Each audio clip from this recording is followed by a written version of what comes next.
Can you see? Yeah, I'm good.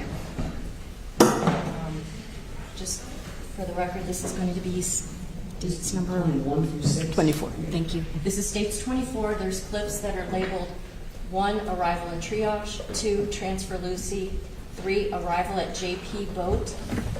The next one is Pinot 1, then Pinot 2, then Pinot 3. I'll just play them in series if that's all right. Yeah.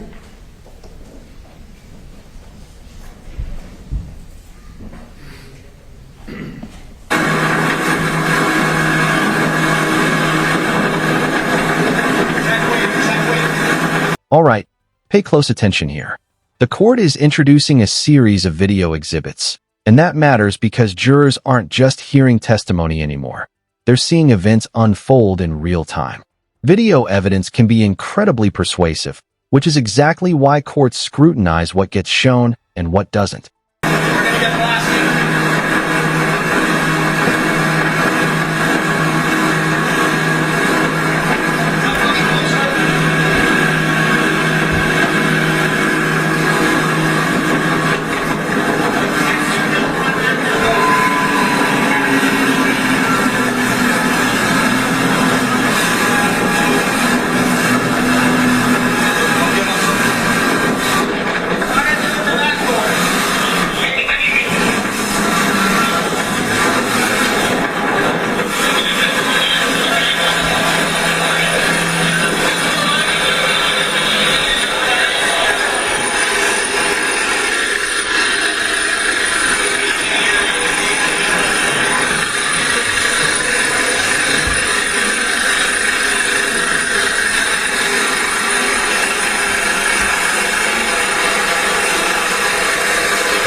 Just pull it out.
Interesting objection from the defense.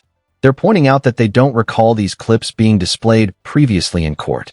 That may sound procedural, but it's actually a significant moment. Attorneys closely monitor how evidence is introduced because even small disputes about presentation can become important appellate issues later.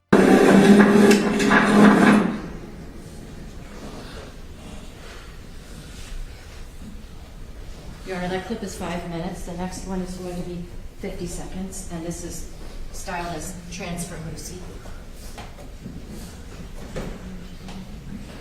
Your Honor, unless my memory is failing me, I don't recall these ever being displayed in court.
The next clip is styled as arrival at JP boat. That's 2 minutes, 10 seconds.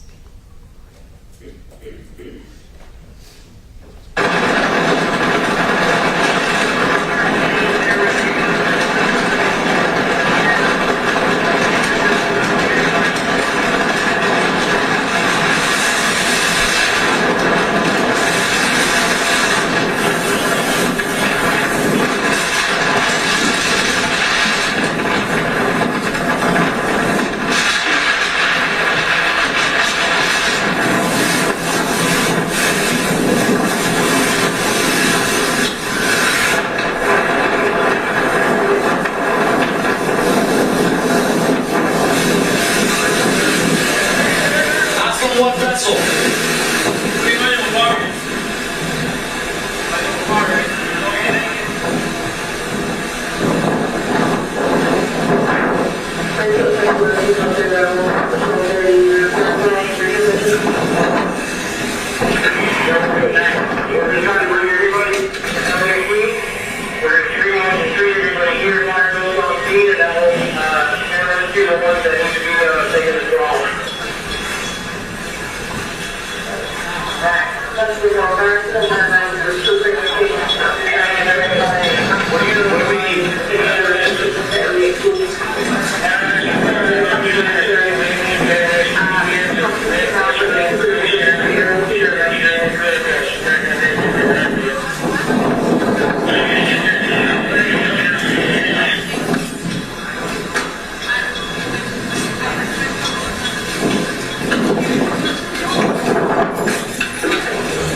This one here must be a machine off. Okay, but you can walk, right? Who else needs to go? Okay. Who else?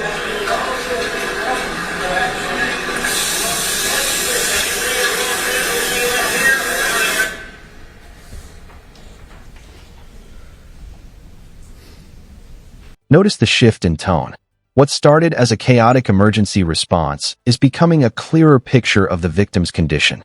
These are the moments prosecutors often use to establish the seriousness of an incident, while defense attorneys may argue that the emotional impact risks overshadowing the legal questions jurors are supposed to decide. The next clip is titled Pinot 1. It's 30 seconds long. Who else needs to go? Okay. Who else?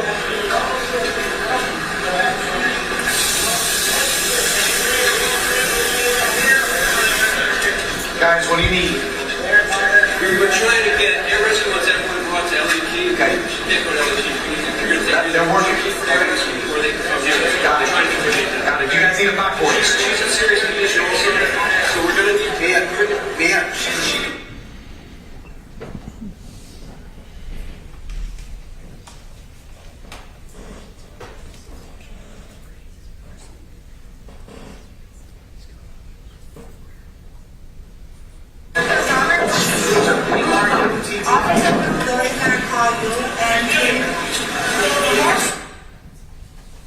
That was only 7 seconds, Your Honor. Okay.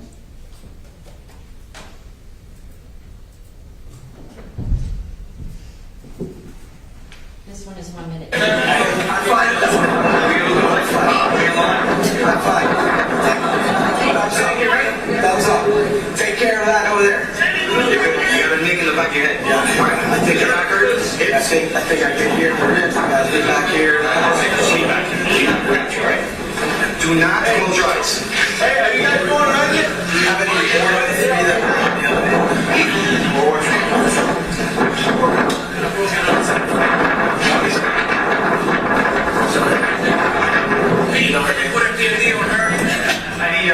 And now we move from evidence presentation to a legal battle over what the jury should actually see.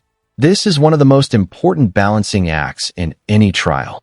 Does the evidence help jurors understand the facts, or does it create unfair prejudice? That's the question the judge is about to tackle.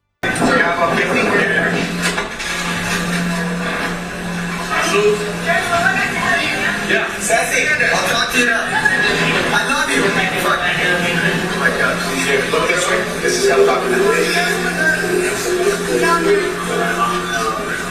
Oh, she's the one with broken. She has a broken arm, right? Who has a broken arm? And I think he's treating the back. All right. Is it bleeding? You're right. All right. It happens. Relax. Fall asleep on me. Let me get to the back door. All right, Tom.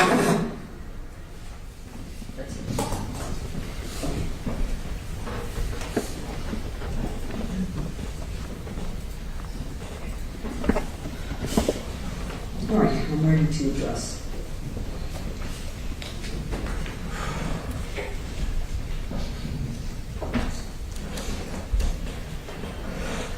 Clips number 2, 3, 4, 5, and 6 are admitted over any defense objection. As far as clip number 1, the arrival up to the point of reaching Ms. Fernandez, the officer getting on the boat,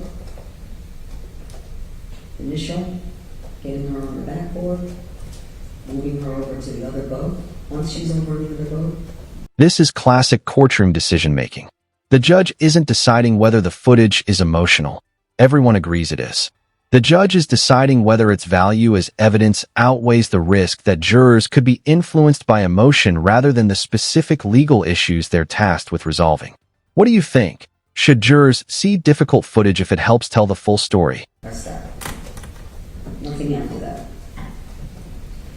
There is still defense objection, I believe. I'll let you make your own objection. But nothing after, once she is transferred to the larger police vessel.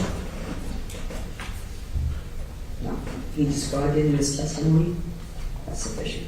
Would I be able to publish these, but just stop it at that moment and then replace with another one that has That's that what I was part going on to it? ask. To make sure we're going to get to that point as soon as you see, and we see the transfer, Yes, that's where the video stops. absolutely. I know the defense still has objections, make whatever objection you have to anything else, but that's out. So we filed pretrial motions on this. We continue to insist that all of this is... And that's where this hearing lands. The defense has preserved its objection for the record, which means the issue could potentially be reviewed later if necessary. For now, the judge's ruling stands. It's a reminder that trials aren't just about what happened. They're also about how evidence is presented, challenged, and ultimately weighed by a jury. It's hard to all of us here watching it, including members of the audience who are obviously affected by it. And I think that unfortunately that it's going to have that kind of effect on the jury. And what else can we say, Judge? Yourself for yourself. Understand, I have to balance, again, whether or not relevant evidence, I'm fine if it's relevant, whether or not it becomes unduly prejudicial. I think what I've excised out, it's not necessary to the jury's understanding of the issues of the case. The rest, while difficult, it will be difficult to see. There will be other evidence, I'm sure, that's already been admitted, and other evidence that will be difficult to see. Anyone who feels uncomfortable or unable, I'm going to ask anyone who is unable to be in the courtroom, instead of having responses in front of the jury, it would be more appropriate to please remain outside. And since the court had already admitted the narrative from the witness, what we have now is just corroboration of that which is not in dispute. So we are not disputing what the officer described. Our view is that the jury need not see it to believe it. We all know that it happened. We're all sorry that it happened, but is it really necessary for the jury to have to see it in order to determine the issues in the case? We think not. I understand, sir, and that is preserved for any review if necessary.